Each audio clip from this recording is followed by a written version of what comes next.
But if we look more carefully at his physique, he really has the structure more in lines for a track athlete. A track athlete on steroids, pun intended.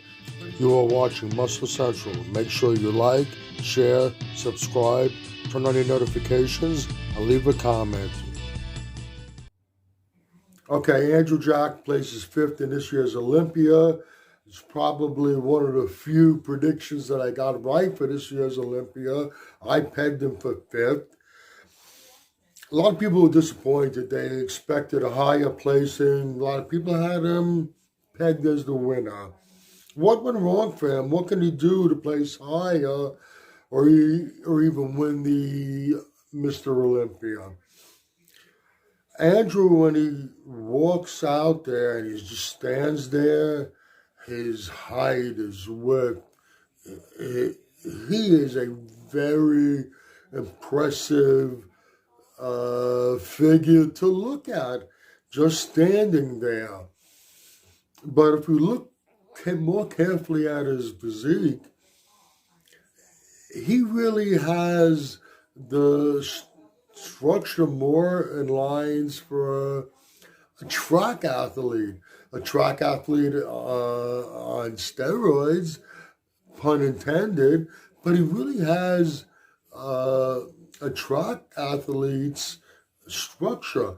Those long limbs. He has those long legs and those long arms. Those longer legs taking really long strides when you're running. Those long arms swinging back and forth, helping giving you momentum and propelling you as you're running. That's the type of physique he has. Yes, he's really impressive to look at from the front when he comes out there, and his front shots are really very impressive. But part of his problem is that structure that he has with those very long limbs. Once again, it's not as apparent when he's in the front shots. And when he hits those front shots, you really don't notice the short torso very much. It only starts to become apparent as he starts to turn. And then when he starts to turn, other issues start to become apparent. He's about 300 pounds on stage. As crazy as it sounds, and his own coach said it, and I've been saying it for the longest time. For his height and width, he actually needs more muscle on his frame. And like I said, when he turns to the side, you start to see that disproportion with his limbs and his torso. And like I just mentioned, with the fact that he needs more muscle for his frame, you can see the lack of thickness and density in the side shots. Now he has to turn to the back.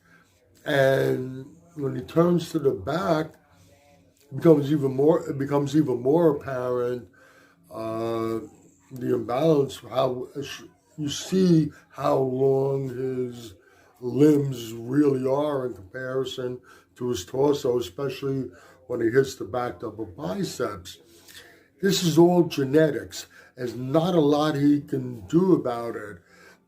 With the back shots, I think possibly change the way he hits the back shots or some of the other poses. He might be able to create an illusion. Bodybuilding is an illusion in ways. We always say it. He needs to put on more muscle. I said that. Probably needs to put it on his body strategically more in certain areas than other areas, which would help create that illusion and take away from that, what you see, that imbalance with his long limbs and short torso. I personally don't think there's a lot much more he can do, really. Like I said, maybe put a little more muscle on, try posing a little differently.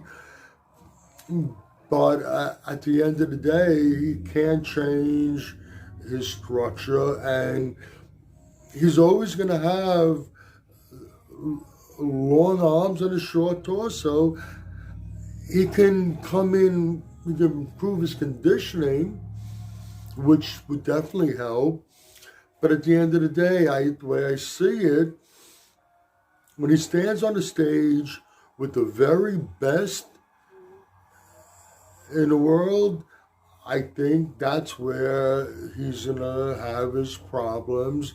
And I really don't see him placing any higher than fourth in the Olympia, unless a few of the guys really come in off, and then he can slip in there and move up and place higher. But that's just the way I see it.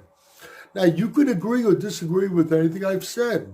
Either way, let me know in the comment section. This is Michael Diamond. I'd like to thank you for watching Muscle Central.